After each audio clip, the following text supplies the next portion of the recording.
Assalomu alaykum. Biz bugun JobX ni ko'rib chiqamiz. Nega kerak, nima uchun ishlatamiz, shular bo'yicha batafsil ma'lumot olamiz. JobX saytiga kiramiz, jobx.uz.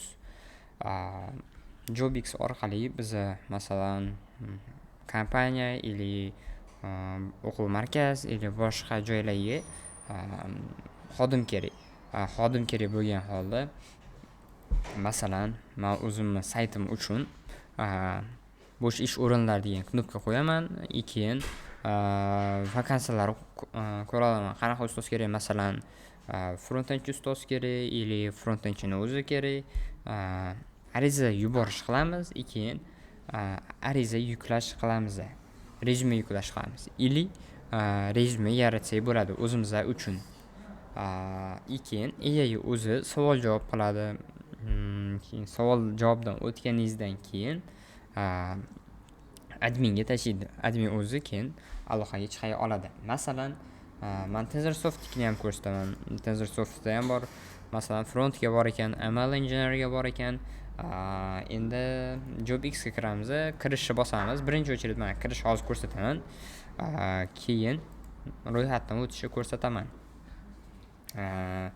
Masalan, saytlar. O'zim uchun 2-3 ta, masalan, menda 3 ta yoki 4 ta saytim bor. Shu 3 ta 4 tasi uchun adilna shu sayt qo'shib bera olaman. Keyin filtr qilib har bitta saytim uchun shu vakansiya qo'ysam bo'ladi. Har bittasi uchun adilna bo'ladi. Masalan, o'zimga yarataman. Muhsin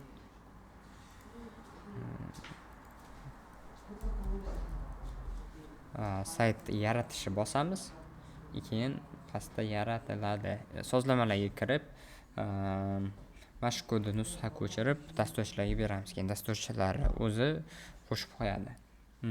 Vakansiyalarga kiramiz. Masalan, menda bitta TensorSoft emas, boshqa saytlarim bor. Shularga adilna vakansiya qo'ya olaman. Masalan, bittaga hammasinikiga qo'yib o'tirmayman-ku. Har bittasi uchun filtr qilib adilna qo'ya olaman. Masalan, Muhsinga vakansiya qo'ya olaman. Har bittasi uchun adilna bo'ladi. Michaelga adilna qo'ya olaman. Keyin arizalar ham TensorSoft'nikini ko'ra olaman. Michael'nikini ko'ra olaman, o'zimnikini ko'ra olaman. Hammasi uchun adilna ko'rinadi, hammasiniki. Saytlarni ko'rsatdim. Statistika, shu qancha ariza berilgan, necha foiz bo'lyapti, shular bo'yicha batafsil ma'lumot ko'rinadi. Bu yerda test. Masalan, front-end junior pozitsiyaga topshirishga kelgan, keyin AI o'zi odam savol javob qilish o'rniga AI o'zi savol javob qiladi. Masalan, suhbatga tayyorman. Bu yerda video qo'llanma bor. Roziman deysiz, full screen. Keyin AI o'zi tahlil qiladi. 30 daqiqa vaqt beriladi savol javob uchun. Ekranni kichkina qilganda отказ berib yuboradi.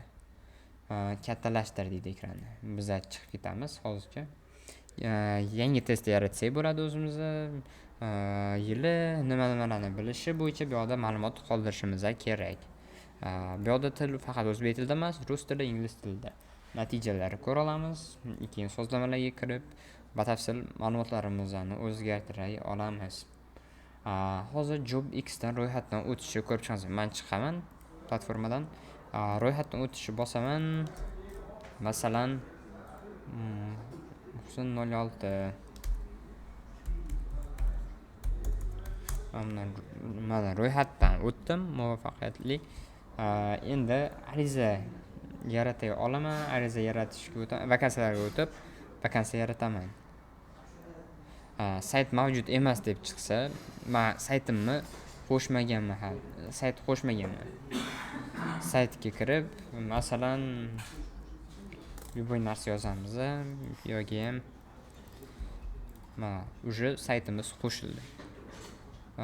Shu saytimiz bo'yicha vakansiya qoldirsak bo'ladi. Har bitta saytimiz uchun adilna yangi vakansiyani bosib, bu yerda ham tanlasak bo'ladi. Misol uchun 4 ta bo'lsa, bittasini tanlab qoldirsak bo'ladi.